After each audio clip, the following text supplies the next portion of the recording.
Soy Peter Moore, el rehén que duró más tiempo cautivo en Irak. Estuve cautivo por 2 años y medio. Pregúntame lo que sea. En abril de 2007 acepté un puesto de 3 meses en Irak trabajando para la empresa de soporte técnico Bearing Point. Llegué a Bagdad el 2 de abril de 2007 donde mi principal trabajo era desarrollar reportes de gastos desde el sistema de cómputo usado por el Ministerio de Finanzas. El 29 de mayo del 2007 como 100 policías iraquíes entraron al edificio y me llevaron a mí y otros 4 guardias británicos. Durante 6 meses me movieron de lugares junto con los guardias. En diciembre del 2007 me separaron de ellos y me mantuvieron con 2 americanos. En junio del 2007 me llevaron de vuelta a Bagdad y esa fue la última vez que tuve contacto con los otros rehenes. En mayo del 2009 el segundo al mando de la milicia fue liberado por los Estados Unidos a cambio de los cuerpos de 2 de los guardias británicos. En septiembre más de un centenar de militantes fueron liberados a cambio del cuerpo de otro de los guardias. El 30 de diciembre del 2009, 946 días después de que fui capturado, me liberaron a cambio del líder de la milicia Ais al-Qazi. Pregúntame lo que quieras. ¿Cómo fueron las primeras 24 horas después de que volviste?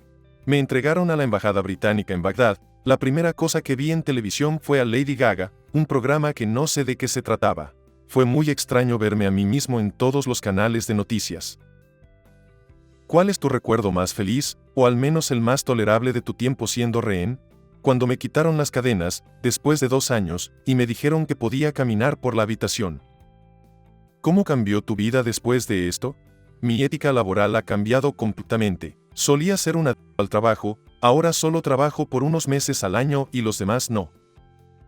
¿Tus jefes te mantuvieron de por vida? Seguramente mereces pasar el resto de tu vida en paz. No, la empresa se fue a la bancarrota en el 2009, pero alguien compró mi división, por lo que recibí mi salario y nada más. ¿Cómo te mantuviste cuerdo? ¿Tenías miedo constantemente de que te hicieran algo o de alguna forma te diste cuenta que te usarían para negociar en algún momento? En el último año tenía una televisión y un PlayStation, así que eso me ayudó. Cuando me quitaron las vendas de los ojos, solía unir puntos en la pared fingiendo que eran estaciones del metro y diseñé una nueva computadora. También intentaba resolver problemas matemáticos con formas de la cortina y hacía entrevistas de trabajo con mi almohada. ¿Te maltrataban o solo te tenían cautivo? Me golpearon. Tenía costillas rotas junto con el cráneo y vidrio molido en la pierna. Estuve encadenado por 2 años, esposado y con los ojos cubiertos por 1 año. Fingieron que me ejecutaban y todo eso. Si no es muy difícil, ¿te importaría elaborar más en las condiciones en las que vivías y el estrés físico y mental que te hicieron pasar? Me movían de lugar cada par de meses. Una vez me llevaron afuera, me arrodillaron y pusieron una en mi cabeza y jalaron el gatillo. Al mismo tiempo dispararon otra detrás de mí. Pensé que había fallecido. Supongo que nunca viste a un doctor durante los años que estuviste cautivo. ¿Tus heridas sanaron correctamente o quedaste con secuelas? La mayoría sanaron. Tengo una cicatriz en la pierna, una abolladura en la cabeza y una de mis muelas ya no está porque se rompió cuando me golpearon en la quijada con una... ¿En algún momento tus captores revelaron por qué mataron a todos los demás excepto a ti? ¿Les ofreciste algo valioso como incentivo para que no lo hicieran? Me dijeron que lo hicieron porque intentaron escapar o porque los tenían en una casa que pensaron que sería atacada. Uno de mis arrepentimientos es no haber sido más insistente en saber las circunstancias exactas de cada uno. Pero en su momento recuerdo que pensé, ya fallecieron y no hay nada que pueda hacer al respecto para cambiarlo, ahora necesito concentrarme en mí mismo. ¿Aprendiste el lenguaje de tus captores? Si lo hiciste, ¿fue porque lo intentaste o solo pasó? Intenté aprender árabe y si aprendí algo de jerga local. De esa forma pude saber de qué área de Irak eran varios de mis captores.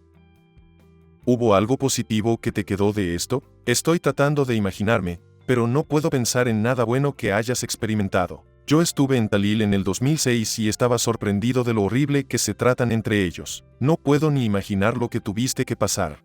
Claro, viví ahí durante tiempos de guerra, por lo que fue interesante ver cómo la gente vivía sin electricidad ni agua. Aparte aprendí algo del lenguaje y aprendí del Islam. Dijiste que en tu último año tuviste una televisión y un PlayStation. ¿Qué jugabas y qué veías? ¿Quién te los dio? ¿Cuánta gente había contigo y cómo eran las condiciones de vida? Jugué algo de FIFA y un par de shooters. Solía ver la televisión con los iraquíes y pasábamos mucho tiempo viendo NCIS, CSI y Prison Break. Esa última me molestaba. Los guardias se dividían en 3 grupos: los malos que nos golpeaban, otros que solo hacían su trabajo, no hablaban, solo llevaban la comida, etc. Y los que activamente querían mejorar su inglés y aprender más de nosotros. Aparte de que te liberen y ver a tu familia, ¿qué era lo que más deseabas? Por alguna razón lo que más deseaba era pan de ajo. Yo estaba en Bagdad en ese tiempo. El rumor era que hubo algunos otros empleados ese día que fueron escondidos y salvados por los iraquíes que trabajan en el Ministerio de Finanzas. ¿Es cierto? Sí, había otros trabajadores británicos que estaban ahí y sus compañeros iraquíes los escondieron. ¿Qué era ese algo o alguien que te animaba a seguir todos los días? Cuando recién me raptaron les dije que tenía esposa, así que pasé mi tiempo construyendo a esta esposa imaginaria. Para eso me basé en una exnovia. ¿Meditabas mientras te tenían captivo?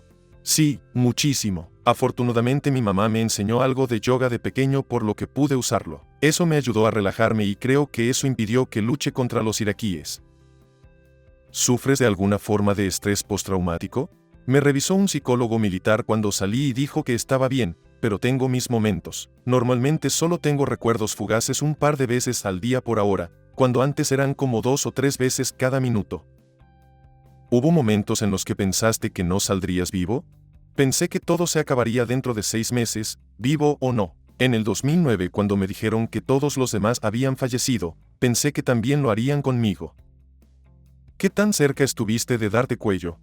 Tuve la oportunidad a mitad del 2009. Iba a usar la cadena. Pensé que sería apropiado colgarme con la cadena con la que me tuvieron amarrado por 2 años. La única razón por la que no lo hice es porque no iba a poder ver la reacción de los iraquíes cuando me encontraran.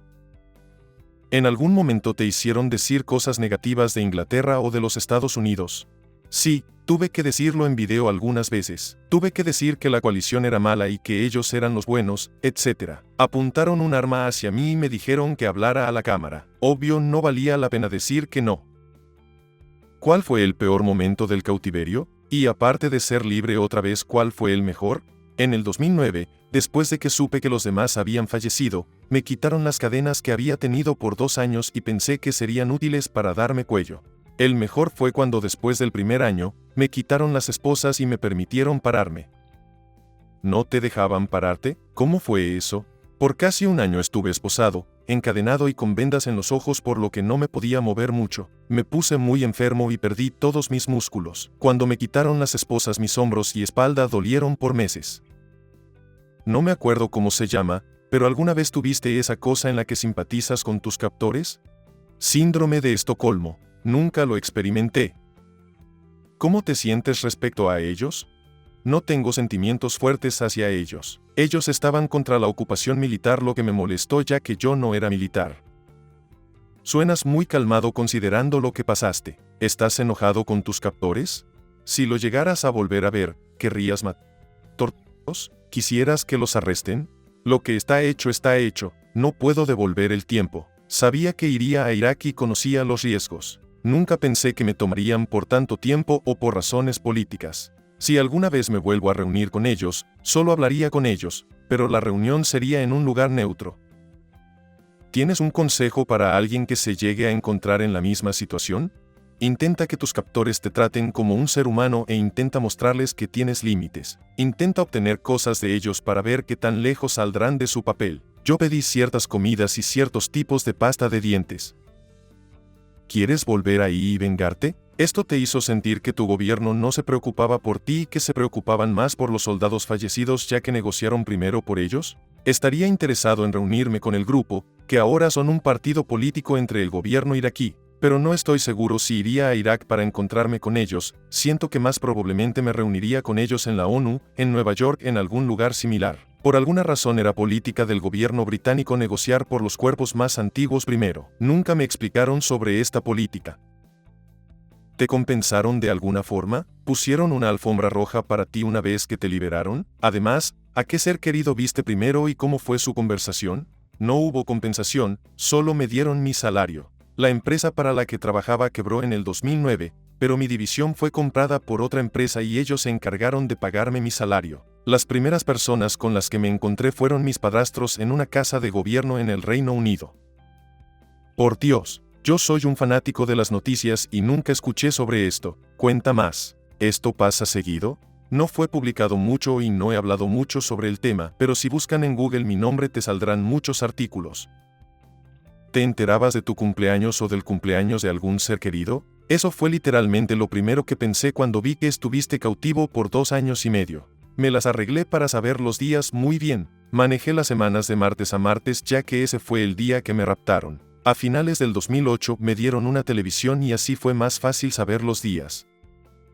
¿Cuál fue el propósito de que te llevaran? ¿Qué esperaban ganar tus captores al tenerte con vida? ¿Alguna vez consideraste escapar? Nos llevaron para hacer un intercambio por varios de sus líderes, pero mi trabajo había demostrado un mal gasto entre el gobierno iraquí y hay teorías de que nos tomaron por eso. Tuvimos un plan para escapar, pero nunca pudimos llevarlo a cabo. Uno de los planes era que cuando uno de los guardias británicos fuera al baño, me iban a encerrar a mí y a los 2 iraquíes en el cuarto. Todas las puertas en Irak tienen cerraduras y siempre dejan la llave puesta en ellas. Entonces el guardia británico iría al cuarto de enseguida y tomaría una para volver y matar a los 2 iraquíes. ¿En algún punto pensaste que ibas a fallecer siendo un rehén y que nunca verías a tu familia o siempre estuviste positivo de que te liberarían? Pensaba en que iba a fallecer todos los días, pero cuando me enteré que los demás habían fallecido realmente creí que nunca iba a salir de ahí. No fue hasta que liberaron a uno de sus líderes que él fue a verme en junio del 2009. Yo le señalé que en América no lo tenían cautivo en las mismas condiciones en las que me tenían a mí. Él estuvo de acuerdo y desde ahí mis condiciones mejoraron. ¿Crees que fue un trato justo, intercambiar 100 miembros de esa milicia que pueden hacer más daño a las fuerzas aliadas por los cuerpos de tus camaradas? Lo siento si suena duro, pero yo hubiera elegido liberar a los rehenes que seguían vivos como tú primero. No fue un buen trato. Si yo hubiera estado a cargo, no lo hubiera hecho. Tampoco me hubiera intercambiado a mí por un líder de ellos.